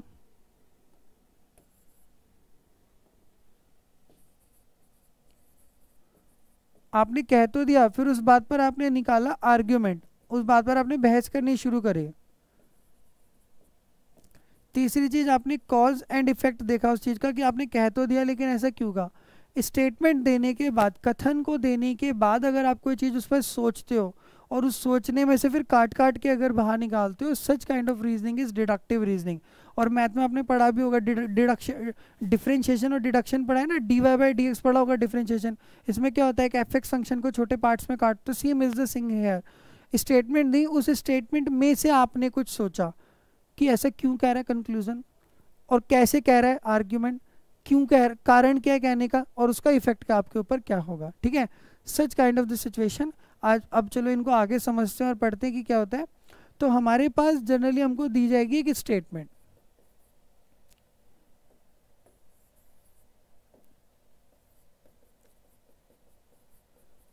और उस स्टेटमेंट को देने के बाद अगर उस स्टेटमेंट से पहले आप कुछ सोच रहे हैं, भविष्य की कल्पना कर रहे हैं, उस स्टेटमेंट को देने का रीज़न समझ रहे हैं, क्यों समझ रहे हैं। अगर आपके पास ये जवाब हो रहे हैं कि आपने ये स्टेटमेंट तो दी लेकिन क्यों दी, वाई। स्टेटमेंट तो दी लेकिन कब दी, यानी व्हेन। स्टेटमेंट तो दी लेकिन किस मौके पर दी, हाउ। स्टेटमेंट तो दी लेकिन अराउंड विच कंडीशन, वेयर, यानी कहाँ पर दी। स्टेटमेंट तो दी लेकिन बाय व्हाट फैक्ट, किस मद्देनजर या के द्वारा दी गई। जब इन चीज़ों का जवाब आप किसी से मांगते हैं तो वो कहलाता है उसकी अजम्पशन, यानी उसकी पूर्व धारणा, उस काम को करने से पहले की धारणा, यानी पूर्व धारणा। आपने स्टेटमेंट तो दी, स्टेटमेंट देने के बाद आपने कोई कारनामा कर दिया, फिर आप सोच रहे हो। आपने कोई स्टेटमेंट दी और देने के बाद आप उस बारे में सोच रहे हो ऐसा कैसे हुआ, यानी फर्स्ट चीज आपने उसके बारे में सोची कंक्लूजन, यानी निष्कर्ष। सेकंड आपने उसके बारे में सोचा, ठीक है जी निष्कर्ष तो मैंने निकाल लिया कि व्यक्ति ने मेरे बारे में ऐसा बोला या कहा, उससे रिलेटेड अगर आप करोगे अब उस बात पर आर्ग्यूमेंट। तो आर्ग्यूमेंट किसी भी चीज़ के ऊपर कैसा होता है अभी मैं आपको बताऊंगा। दो तरीके का होता है, या तो आर्ग्यूमेंट आप करते हो तो वो वीक होता है, या आर्ग्यूमेंट होता है स्ट्रॉन्ग। जैसे जनरली क्या होता है, मैं 90% काफ़ी बार क्या होता है क्लासेस में लेट जाता हूँ बिकॉज मैं दूर से आता हूँ, सॉरी। तो जनरली क्या होता है कि जो हमारे मैनेजमेंट यानी प्रवक्ता अधिकारी हैं वो मुझसे पूछते हैं कि आप लेट क्यों आए, क्या हुआ, कैसे हुआ, तो मुझे उन्हें बताना पड़ता है। अब जनरली क्या है कि सिचुएशन ऐसी है दूर से आने की वजह से, कई बार रास्ते में कभी जाम हो जाता है, कभी कुछ कभी कुछ पीछे परिस्थितियाँ इस तरीके की हैं कि जिनकी वजह से हो जाता है। अब इस चीज़ में अगर मैं कोई आर्ग्यूमेंट दूँ, सपोज मैं लेट आया और लेट आने के बाद मैं उनसे बता रहा हूँ कि ऐसे से हो गया, और सपोज वो मेरे से आर्ग्यूमेंट पूछ रहे हैं कि सर आप लेट आए हो, क्या हुआ, क्या रीज़न है। तो मैंने आर्ग्यूमेंट दिया कि सर क्या मैं सीरीज़ देख रहा था इस वजह से मैं लेट हो गया। तो ये कैसा रीज़न है आर्ग्यूमेंट का, इस स्टेटमेंट पे बिल्कुल वीक है, वाहियात। अब मैंने उनको जवाब दिया कि सर हाँ मैं लेट हो गया, एक्सट्रीमली सॉरी। क्यों सर, तबीयत ठीक नहीं थी, बीमार काफ़ी ज़्यादा हूँ, फीवर हो रहा है, स्ट्रॉन्ग। सर जाम बहुत ज़्यादा मिला रास्ते में जिस वजह से मैं हो गया, स्ट्रॉन्ग। सिचुएशन समझ में आ रही है। आपके इंटरव्यू में एथिक्स एंड इंटीग्रिटी में बहुत जवाब दिए जाते हैं इन्हीं से। ये जो चीज़ आप पढ़ रहे हो बहुत इंपॉर्टेंट चीज़ है, आप चाहे एग्ज़ाम कोई सा भी दे देना, सभी के अंदर ये आता पोर्शन, बहुत इंपॉर्टेंट चीज़ चल रही है। तीसरा आर्ग्यूमेंट देने के बाद जब दिल नहीं भरेगा तो वो आपसे पूछेंगे सर इसका बताओ कारण, कि आप ऐसा क्यों करते हो, और आपको पता है इसकी वजह से हमारे ऊपर क्या इफेक्ट यानी प्रभाव पड़ता है। किसी चीज़ के होने का कारण और उस चीज़ पर पड़ता है उसका प्रभाव। कारण आपका रीज़न देता है किसी चीज़ के होने का, यानी कॉज, क्यों। और जब भी किसी चीज़ से आपको पता लगता है कि एक्शन हो गया है यानी उसका कर्म हो गया है, तब आपको पता लगता है कि उसको पड़ गया है उसका प्रभाव। इन चीज़ों पर आप जिक्र करेंगे। और इसी के बाद फिर चौथी चीज़ हमारे पास आती है डिसीजन मेकिंग, कि आप फिर उसके ऊपर लेते हैं डिसीजन लेना, यानी निर्णय शक्ति।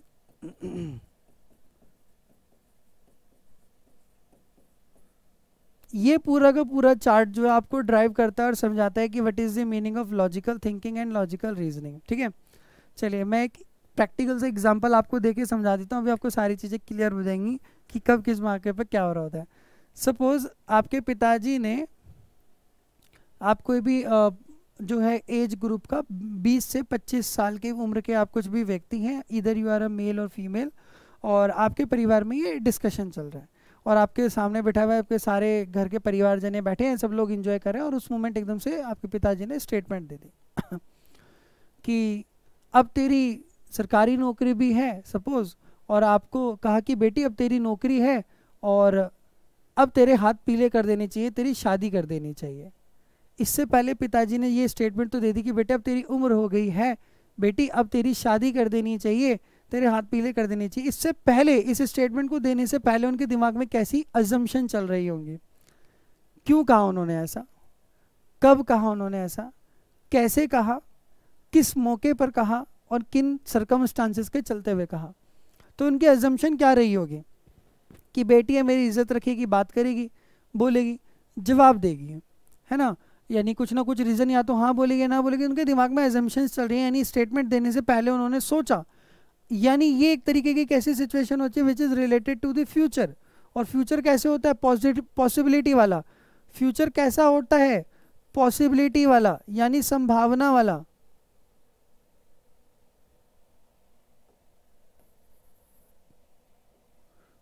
पॉसिबिलिटी, फ्यूचर कैसा होता है, पॉसिबिलिटी वाला यानी संभावना वाला। तो इसमें ज़्यादातर उनके दिमाग में क्या चल रही होंगी, संभावना है कि हाँ बोल देता हूँ, शायद हाँ करे या ना करे, और उन्होंने बोल दिया, स्टेटमेंट दे दी कि बेटी अब तेरे हाथ पीले कर देने चाहिए, तेरी शादी का वक्त हो गया। ठीक है जी। अब आपने उस स्टेटमेंट पर गौर फरमाया, आपने उसके ऊपर अपने लॉजिक्स लगाए, और लॉजिक्स निकालने के बाद आपने निष्कर्ष निकाला कि इस व्यक्ति ने यानी पिताजी ने ऐसा क्यों बोला, और आपने जवाब दे दिया नहीं, बिल्कुल नहीं करनी। अब आपने तो बोल दिया, फिर वो आपसे बहस करके पूछा जाता है कि ठीक है तूने नहीं करनी, लेकिन इसका हमें रीज़न बता, क्यों नहीं करनी, क्या रीज़न है।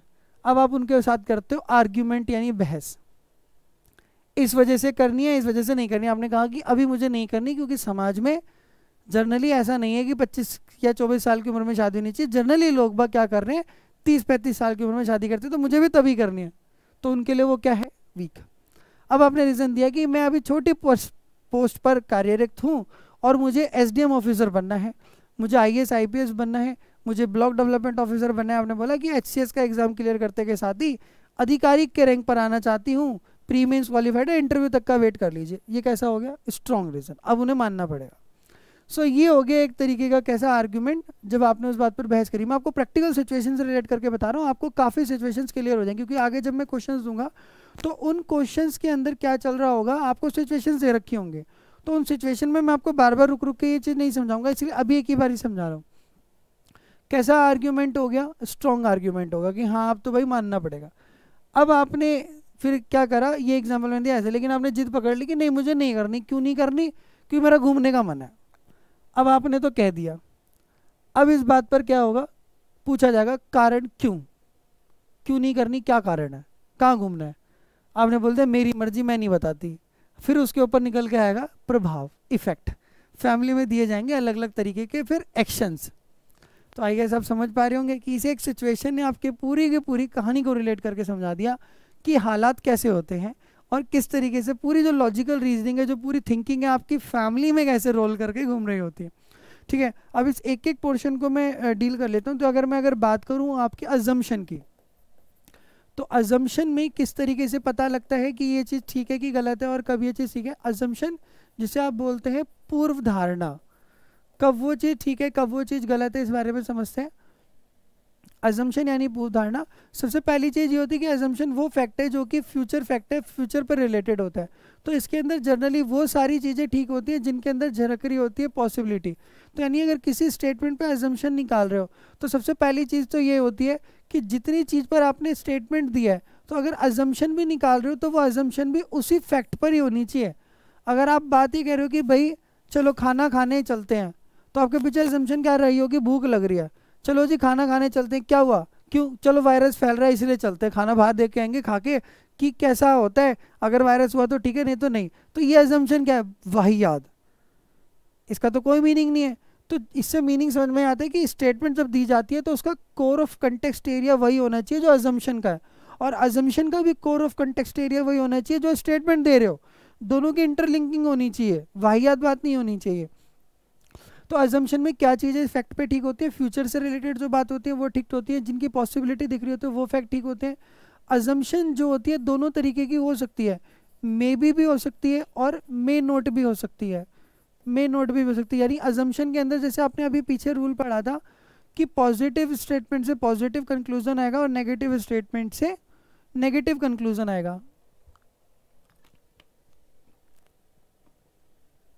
लेकिन इसमें ऐसा नहीं होता, अजम्पशन के अंदर आप पॉजिटिव और नेगेटिव दोनों ही निकाल सकते हो, पॉजिटिव फैक्ट भी निकाल सकते हो और आप नेगेटिव फैक्ट भी निकाल सकते हो, क्योंकि अजम्पशन दोनों ही चीज़ों पर लागू होती है। जैसे आपने बोला कृपया गाड़ी ध्यान से चलाएं, आगे जो है मेट्रो का कार्य हो रहा है, दुर्घटना संभावित क्षेत्र है, इससे अजम्पशन क्या निकालती है कि अगर धीरे चलाओगे तो शायद बच सकते हो तेज चलाओगे तो दुर्घटना हो भी सकती है, तो मे बी और मे नॉट भी, है ना।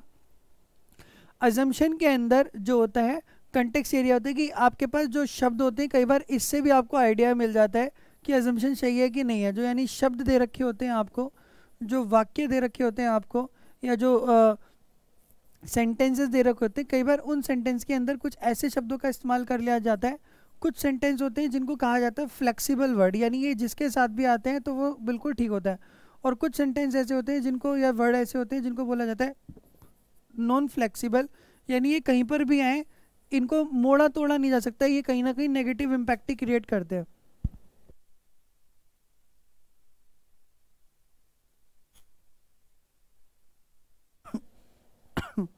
एसी बंद कर।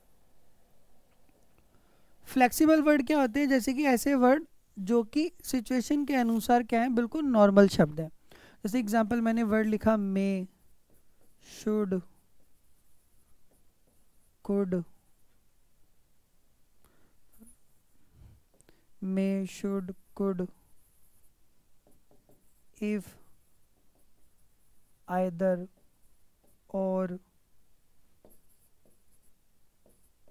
Would, be, else, seldom, often, at least. ये जो शब्द होते हैं ये रिप्रेजेंट करते हैं फ्लैक्सिबिलिटी को, कि अगर ये शब्द कहीं पर आ रहे हैं तो जनरली इनसे आने वाली कंक्लूजन, इनसे आने वाले आर्ग्यूमेंट, इनसे आने वाले अजम्पशन, इन पे दिए जाने वाले कॉज इफेक्ट करेक्ट होते हैं। जैसे एग्जांपल मे बी, शायद ऐसा हो बारिश हो जाए, मे बी है, चांस है, फ्लेक्सिबल हो भी सकता है नहीं भी हो सकता, कोई बहुत बड़ी आपदा नहीं है। शुड, कुड, आइदर, और, यद्यपि, शायद। तो यहाँ पर जहाँ पर ये चीज़ जैसे सामान्यता, कम से कम थोड़ा, कम से कम ज़्यादा, इधर और, एल्स, यानी ऐसी सिचुएशन जो कि इस चीज़ को दर्शाती है कि जो चांसेस हैं या तो हो भी सकते हैं या नहीं भी हो सकते, यानी आइदर और की कंडीशन को दर्शाते हैं। तो ऐसी सिचुएशन को कहाँ पर लिया जाता है, फ्लेक्सिबल ऑफ वर्ड के अंदर, कि हाँ हो भी सकता है और नहीं भी हो सकता। लेकिन कुछ ऐसे वर्ड हो आपके पास जो कि बिल्कुल कहा जाता है रिस्ट्रिक्टेड वर्ड, यानी ये अगर आते हैं तो रिस्ट्रिक्शन क्रिएट करते हैं और इनसे आने वाली जो कंक्लूजन होती है वो हमेशा रॉन्ग होती है, यानी गलत होती है। इनसे आने वाली कंक्लूजन का हो भी सकती है और नहीं भी हो सकती है, वो डिपेंड करता है सिचुएशन पे, कि अगर उसके कंटेक्स्ट में ही दी जा रही है, जो सेंटेंस बोला, स्टेटमेंट बोली, उसी के रिस्पेक्ट में दी जा रही है तो ठीक है, लेकिन उसके रिस्पेक्ट में नहीं दी जा रही, चाहे भले ये वर्ड है तो गलत है। लेकिन ये शब्द अगर कहीं पर आ जाते तो वहाँ तो वैसे ही गलत हो जाता है सब कुछ वहाँ पर, यानी सिचुएशन बिल्कुल एंड मौके पर आके खड़ी होती है, वहाँ पर चांसेस का मतलब ही नहीं बनता, हाँ या ना, आर या पार वाली बात होती है। सो एग्जाम्पल मैंने वर्ड लिखा ओनली, मात्र, केवल, जैसे मैंने बोला कि right now the situation is of the pandemic is going on in the society and everyone is suffering from the lot of fever and due to the suffrage of the environmental hazardous issue, viral fever, coronavirus situations and all. तो यहाँ पर आपको क्या है, जैसे अब suppose rehabilitation programme चल रहा है, सरकार के द्वारा राहत कार्य चल रहे हैं, और इसमें मैंने एक सिचुएशन ऑफ कंक्लूजन दिया कि सरकार ने एक स्टेटमेंट जारी करी, appoint as many CRPF or depute or put on duty as many CRPF soldier can do for the rehabilitation programme in Delhi. Delhi सरकार ने सपोज ये कंक्लूजन यानी स्टेटमेंट जारी करी कि सीआरपीएफ जो सेंट्रल रिजर्व पुलिस फोर्स है उनके जवानों को राहत और बचाव कार्य के लिए जल्द से जल्द लगाओ क्योंकि नोवल कोरोना वायरस की सिचुएशन फैली हुई है. ठीक है, अब इस सिचुएशन के नीचे कंक्लूजन किसी व्यक्ति ने दिमाग में निकाला कि दिल्ली पुलिस वालों को भी मत लगाओ, आईटीबीपी वालों को भी मत लगाओ, बीएसएफ के जवानों को भी मत लगाओ, सीआईएसएफ के भी मत लगाओ, ना सीआरपीएफ ही लगाओ. तो उसने सपोज दिमाग में कंक्लूजन निकाली, only CRPF people can do the rehabilitation and only CRPF जवान आर द बेस्ट. तो जहाँ पर ओनली वर्ड आ जाता है वहाँ रिस्ट्रिक्शन हो जाती है कि केवल मात्र सीआरपीएफ के जवान ही जो हैं वो बचाव कार्य कर सकते हैं और मात्र केवल वही बचाव कार्य करना जानते हैं. तो ये क्या हो जाएगी कंक्लूजन, बिल्कुल सरासर गलत. According to the situation it is wrong. जैसे सपोज कंक्लूजन दी गई कि having glucose every day increase your energy level, प्रतिदिन ग्लूकोज खाने से आपका एनर्जी लेवल बढ़ता है. अब नीचे कंक्लूजन लिखी गई, only glucose is the energy providing drink, मात्र ग्लूकोज ही ऐसा है जो एनर्जी प्रोवाइड करता है और कोई करता ही नहीं. क्या ये कंक्लूजन सही होगा? गलत, क्योंकि जहाँ ये वर्ड्स आ जाते हैं रिस्ट्रिक्शन वाले वर्ड, ये वहाँ पर उस चीज़ पर रिस्ट्रिक्शन ला देते हैं. तो या तो हाँ या ना, तो केवल ग्लूकोज तो है ही नहीं, बाकी के भी ऑब्जेक्ट हैं जिनसे एनर्जी मिलती है. दैट्स व्हाई ये कंक्लूजन क्या हो जाएगी, ये आर्ग्यूमेंट क्या हो जाएगा, ये अजम्पशन क्या हो जाएगी, गलत हो जाएगी. सेकेंड जो वर्ड है हमारे पास, जैसे मैं वर्ड लिख रहा हूँ, ओनली हो गया, ठीक है, एट मोस्ट वर्ड हो गया, ठीक है, मैक्सिमम वर्ड हो गया, एज मच एज वर्ड आ गया. ओके तो ये और रेजिस्टेंस वर्ड आ गए सारे, ऐसे शब्द जिनकी वजह से किसी चीज़ में रुकावट आती है और एक रिस्ट्रिक्शन पैदा होती है. ऐसे तरीके के वर्ड्स को I have to, you have to, जो वर्ड होते हैं have to, has to, is to, am to, are to, would be to, जहाँ पर ये शब्द आते हैं वहाँ पर नॉन फ्लेक्सिबल वर्ड होते हैं, यानी वहाँ पर रिस्ट्रिक्शन होती है. इधर वो सिचुएशन ठीक हो भी सकती है, इधर वो सिचुएशन ठीक नहीं भी हो सकती है. ठीक है, so these are the core area in which you have understood what is the meaning of assumption. ठीक है, now the next one हम समझते हैं what is the core concept area of argument.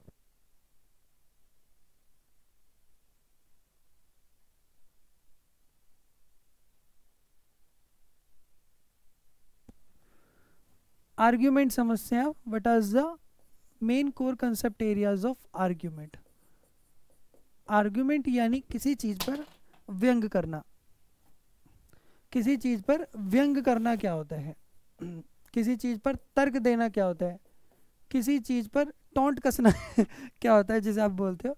तो आर्ग्यूमेंट किसी चीज पर क्या है कि आपने सबसे पहले कोई स्टेटमेंट दी और उस स्टेटमेंट को देने के बाद आप उस चीज पर क्या कर रहे हैं, आर्ग्यूमेंट कर रहे हैं. तो आर्ग्यूमेंट सबसे पहली बात दो तरीके का होता है. Argument is of two type, weak argument and strong argument. न्यूनतम तर्क और स्ट्रॉन्ग तर्क, ताकतवर तर्क. तो वीक आर्ग्यूमेंट क्या होता है, जब आप किसी चीज पर बात तो कर रहे हो लेकिन नॉट वैलिड, यानी उसका उससे कोई संबंध नहीं है, नॉट ऑफ कंसीडर्ड एरिया, उसके दिए गए सामान्य क्षेत्र से बाहर है, नॉट रेलेवेंट, उसका उस स्टेटमेंट से कोई भी संबंध नहीं है. स्ट्रॉन्ग आर्ग्यूमेंट क्या होते हैं, जहां पर आप स्ट्रॉन्ग आर्ग्यूमेंट बोलते हैं, यानी जो कि वैलिड होते हैं, उस पर फैक्टफुल होते हैं, उस पर लॉजिक दिखाते हैं कि जो आप स्टेटमेंट दे रहे हो उस पर उसकी एक लॉजिकल थिंकिंग, एक लॉजिकल फैक्ट आता है. जो आप आर्ग्यूमेंट दे रहे हो वो टू द पॉइंट है,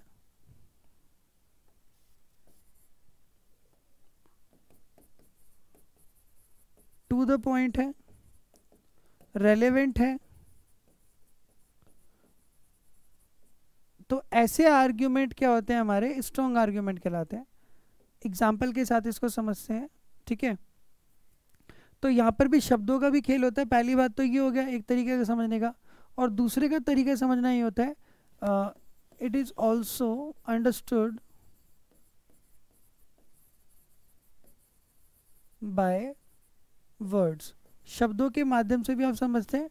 तो वर्ड्स, अगर आपके फ्लेक्सिबल वर्ड्स आ रहे हैं आर्ग्यूमेंट में तो वो आर्ग्यूमेंट क्या होगा, सही होगा। और अगर किसी आर्ग्यूमेंट में नॉन फ्लेक्सिबल वर्ड्स आ रहे हैं तो वो देने वाले आर्ग्यूमेंट क्या होंगे, आपके गलत होंगे। तो ये सिचुएशन है, इसका भी इस्तेमाल करते हैं आप, ठीक है।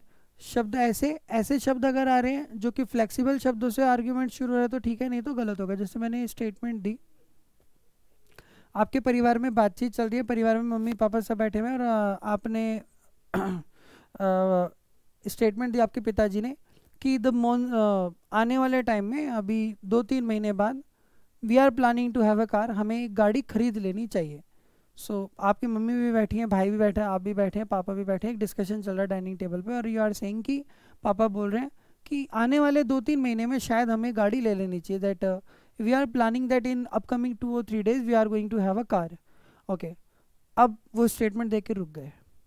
अब इस बात के ऊपर आप लोग दोगे आर्ग्यूमेंट। आप दोनों ने आर्ग्यूमेंट देना शुरू करा। तो सबसे पहले आपने आर्ग्यूमेंट दिया और आपने कहा कि यस पापा श्योर। तो अच्छा, एक बात और आती है आर्ग्यूमेंट के अंदर कि जो आप आर्ग्यूमेंट दे रहे होते हो तो आप किसी भी आर्ग्यूमेंट के अंदर एक ही फैक्ट पर, इसमें कोई फर्क नहीं पड़ता अगर आपकी स्टेटमेंट पॉजिटिव है या नेगेटिव, आप आर्ग्यूमेंट पॉजिटिव और नेगेटिव दोनों तरीके का दे सकते हो और दोनों ठीक भी हो सकते हैं, लेकिन बस होना क्या चाहिए, स्ट्रांग होना चाहिए। तो आपने आर्ग्यूमेंट दिया कि yes papa we should have the car, हमें गाड़ी खरीदनी चाहिए, because car is the status symbol in our society, and if we have a car then we are reputed one and we are count in the rich families। हाँ पापा, हमें गाड़ी खरीदनी चाहिए क्योंकि हमारे सिंबल स्टेटस सोसाइटी के अंदर गाड़ी एक अमीर होने का या व्यवस्थित तौर पर होने का एक चिन्ह है, और गाड़ी लेने के बाद हम कहीं ना कहीं व्यवस्थित तौर पर चिन्हित व्यक्तियों में गिने जाएंगे, यानी अमीर व्यक्तियों में गिने जाएंगे। अब आपका जो आर्ग्यूमेंट अपने आप से पूछिए, स्ट्रांग है कि वीक है? कोई मतलब नहीं है इस चीज का, this is a weak argument. अब आपकी मम्मी ने एक आर्ग्यूमेंट दिया और उन्होंने कहा yes we should have the car, हाँ हमें गाड़ी खरीद लेनी चाहिए। उन्होंने इसका रिलेट आंसर करते हुए दिया कि yes we should have the car because the upcoming after 2 months the monsoon season is going to arrive and you will suffer while going to your office, and car will provide you the shade in every situation, either it is winter, summer or rainy, and you can easily reach your destination and moreover it is more safe। तो mummy ने argument देते हुए कहा कि हाँ हमें गाड़ी ले लेनी चाहिए। आप सही बोल रहे हैं कि गाड़ी के अंदर एक तो आप तीनों तरीके के मौसम से बचते हैं। सपोज उन्होंने एग्जांपल दिया कि आप सर्दी, गर्मी और बरसात से बचेंगे, और मानसून आने वाला है तो बरसात के सीज़न में जनरली आपको ऑफिस जाते वक्त भीग जाते हैं, लेट हो जाते हैं, तो आपको गाड़ी ले लेनी चाहिए। तो अब उनका जो दिया गया आर्ग्यूमेंट है वो कैसा है, सही है, बिल्कुल करेक्ट है, ये स्ट्रांग है, तो ये आर्ग्यूमेंट सही होगा। लेकिन वो नेगेटिव आर्ग्यूमेंट भी दे सकती हैं। एग्जाम्पल, उन्होंने आर्ग्यूमेंट दिया कि no we shouldn't have the car, हमें गाड़ी नहीं लेनी चाहिए। उन्होंने रीज़न दिया इसका, इस आर्ग्यूमेंट के साथ, कि that in upcoming 2 or 3 days the situation is of worsen in the economy. आने वाले 2-3 महीने के अंदर हमारी जो घर की इकोनॉमी है, जो हमारे घर की व्यवसाय है, there is a going to be steep decline going on right now. अभी हाथ आर्थिक मंदी के दौर से गुजर रहा है। If we would have the car it would be related to the some financial crunches as well. अगर हम अभी गाड़ी खरीदते हैं तो हमारे ऊपर और जो है कर्ज चढ़ना शुरू हो जाएगा, तो that's why we shouldn't purchase, हमें नहीं खरीदना चाहिए। अब भले उन्होंने नेगेटिव आर्ग्यूमेंट दिया लेकिन स्टिल ये आर्ग्यूमेंट ठीक है, because according to the fact है और वैलिड है और लॉजिकल है, that's why it is correct. तो आर्ग्यूमेंट में जब भी कोई चीज़ आप करते हैं, बहस करते हैं, बात करते हैं, किसी चीज़ को ड्राइव करते हैं, तो यही सिचुएशंस होती है और इन्हीं सिचुएशन के अकॉर्डिंग आप उसमें से आर्ग्यूमेंट निकालते हैं, ठीक है। तो यहाँ आई होप आपको क्लियर होगा कि what is the meaning of argument, and then conclusion आप समझ चुके हैं। अब मैं स्टेटमेंट के थ्रू बता देता हूँ, क्वेश्चंस इस पर लेटर ऑन कराऊंगा। अगर आपको स्टेटमेंट दी गई होती है और स्टेटमेंट पर अगर आप निकाल रहे होते हैं कंक्लूजन, स्टेटमेंट यानी कोई कथन दिया गया है और उस कथन पर अगर आप निकाल रहे हैं निष्कर्ष, तो आप ये जानते हैं निष्कर्ष क्या होता है। सबसे पहली चीज़, निष्कर्ष वही होता है जो किसी भी चीज़ पर 100% ट्रू होता है, जो आपको दिख रहा होता है। निष्कर्ष वही ठीक होगा जो किसी भी सिचुएशन पर वैलिड होगा। निष्कर्ष वही चीज़ होगा, अगर आपकी स्टेटमेंट पॉजिटिव है तो आपका कंक्लूजन भी पॉजिटिव होगा, और अगर आपकी स्टेटमेंट नेगेटिव है तो कंक्लूजन भी नेगेटिव होगा, यानी पीछे वाला चैप्टर होगा। कंक्लूजन हमेशा टू द पॉइंट होता है। किसी भी बात पर अगर आप बात करो तो वो टू द पॉइंट होनी चाहिए, पॉसिबिलिटी नहीं दिखनी चाहिए। अगर पॉसिबिलिटी है तो वो अजम्पशन हो जाएगी, अगर वो पॉसिबिलिटी है तो वो संभावना हो जाएगी। ठीक है, टू द पॉइंट होना चाहिए, और दूसरा वैलिड एरिया में होना चाहिए।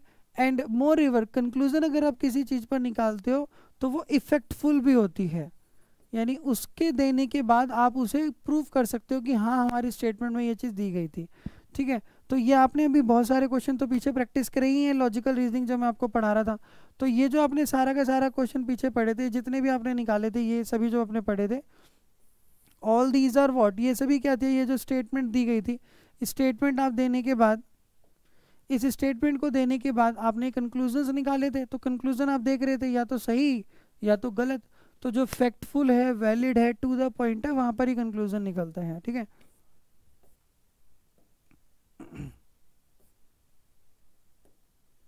तो स्टेटमेंट के बाद जो कंक्लूजन आप देख रहे हैं, तो ये पूरा का पूरा फैक्टफुल और इफेक्टफुल होना चाहिए। तो इसमें सबसे इंपॉर्टेंट चीज़ ध्यान रखने वाली होती है, अगर आपने किसी भी चीज़ पर स्टेटमेंट दी और ये अगर स्टेटमेंट एरिया है, तो जब आप उस पर कंक्लूजन निकालते हो तो कंक्लूजन इसके दायरे में ही होनी चाहिए। और इसी स्टेटमेंट पे अगर आप अजम्पशन निकालते हो तो अजम्पशन का डायग्राम होता है ऐसा, अंदर भी हो सकता है अजम्पशन का डायग्राम और बाहर भी हो सकता है, कोई दिक्कत नहीं है। इसी चीज़ पर अगर आप कॉज और इफेक्ट निकाल रहे होते हो तो उसका डायग्राम कैसा होता है, होने का कारण तो यही होता है स्टेटमेंट के अंदर कॉज, लेकिन उसका इफेक्ट हमेशा बाहर दिखता है इंसान में।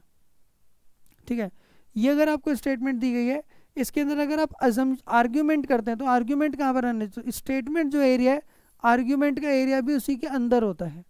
तो ये डायग्राम आपको रिप्रेजेंट करता है, अजम्पशन क्या होती है, अंदर भी हो सकती है बाहर भी।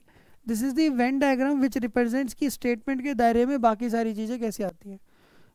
अगली सिचुएशन पढ़ते हैं। आपने जो अभी देखा, मैंने आपको बताया था, आपने अजम्पशन समझ लिया क्या होता है, आपने कंक्लूजन और आर्ग्यूमेंट समझ लिया, अब आप कॉज और इफेक्ट समझिए क्या होता है।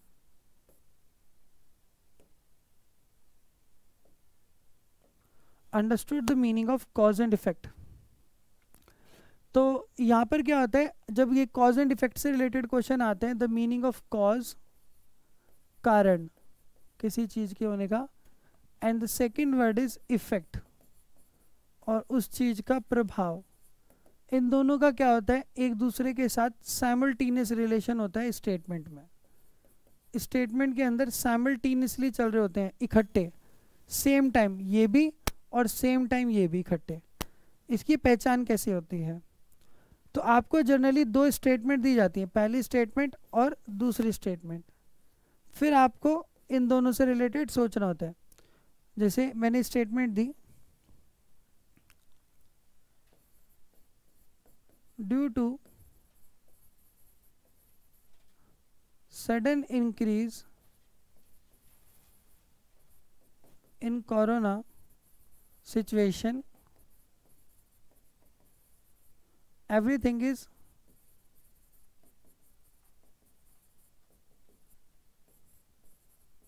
Version up. बढ़ते हुए नोवल कोरोना वायरस की घटना की वजह से सारी चीज़ें चरमरा गई हैं। सेकेंड सिचुएशन लिखिए, the government has decided to shut all the schools and colleges. सरकार ने तीव्र निर्धारण करते हुए सभी स्कूल एवं कॉलेजेस को बंद कर दिया। अब इसके अंदर देखिए कैसे क्वेश्चंस आते हैं।